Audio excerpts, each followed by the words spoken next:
माही सिंह और आप देख रहे हैं next I news. Uttar Pradesh की राजनीति में बहुजन समाज पार्टी की एक बड़ी भूमिका रही है। आज उन्हीं इंटरेस्टिंग किस्सों के बारे में, मायावती के बारे में बात करने वाले हैं। कई बार आपको बता दें, यूपी की सत्ता संभाल चुकी बसपा सुप्रीमो मायावती को लेकर अब जाकर बड़ा खुलासा हुआ है। उत्तर प्रदेश की राजनीति में जब भी बड़े नेताओं का जिक्र होता है तो मायावती का नाम जरूर सामने आता है। मायावती के राजनीतिक जीवन के बारे में तो लोगों को बहुत कुछ पता होगा, लेकिन उनके निजी जीवन की जानकारी कम ही लोगों को होगी। तो चलिए हम बताते हैं उनके जीवन से जुड़े कुछ राज के बारे में जिसके बारे में आपको नहीं पता होगा। आपको बता दें, 15 जनवरी 1956 को जन्मी मायावती बसपा अध्यक्ष है और राजनीति में बेहद सक्रिय भी हैं। उनकी इच्छा प्रधानमंत्री पद संभालने और राष्ट्रीय स्तर का नेता बनने की है।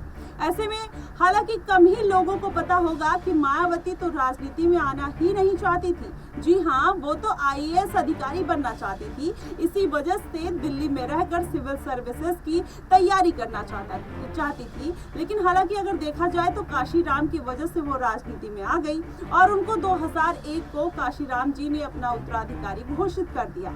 मायावती के पिता का नाम प्रभुदास था।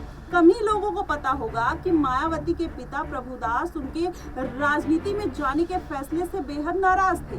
इतना ही नहीं, उनको मायावती और काशीराम जी की नजदीकियां जो थी वो भी पसंद नहीं थी। इतना ही नहीं, उन्होंने तो मायावती को काशीराम जी से दूर रहने तक को कह दिया था। हालांकि मायावती ने अपने पिता की बात नहीं मानी और काशीराम जी के साथ राजनीति में उतरने का फैसला ले लिया। मायावती ने पत्रकार से बातचीत करते हुए इंटरव्यू में बताया कि उन्होंने शादी ना करने का फैसला इसलिए किया कि वो अपने समाज की वजह से उनके लिए कुछ काम करना चाहती थी। मायावती ने बताया था कि अगर वो शादी कर लेती तो दुनियादारी में उलझ जाती और इसके बाद मिशन के काम पर ध्यान नहीं दे पाती। इस वजह से उन्होंने शादी नहीं की। इस तरीके की बात उन्होंने कही कि वो अपने समाज को आगे बढ़ाने की कोशिश कर रही थी, जिसकी वजह से उन्होंने शादी नहीं की। लेकिन इससे अलग अलग पहलू निकल कर आते हैं कि काशीराम जी के निधन के बाद उन्होंने कहीं ना कहीं शादी ना करने की कसम खा ली थी और उनसे जो नजदीकी था, वो जो रिश्ता था, कहीं ना कहीं वो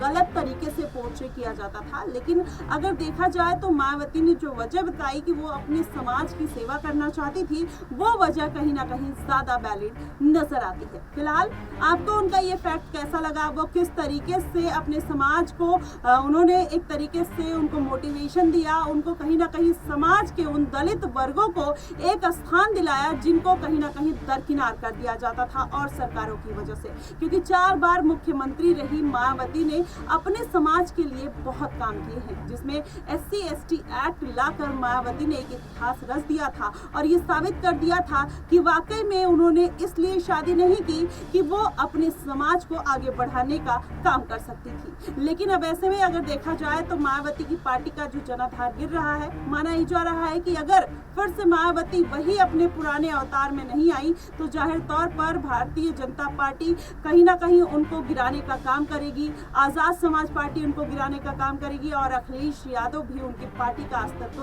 खत्म कर सकते हैं। वैसे में देखना दिलचस्प होगा कि क्या मायावती फिर से कमबैक करती हुई नजर आएंगी। आपको क्या कुछ लगता है, आप हमें कमेंट बॉक्स में जरूर बताइएगा। फिलहाल के लिए बस इतना ही। देश और दुनिया की तमाम खबरों के लिए हमारे साथ बने रहिएगा नेक्स्ट 9 न्यूज पर।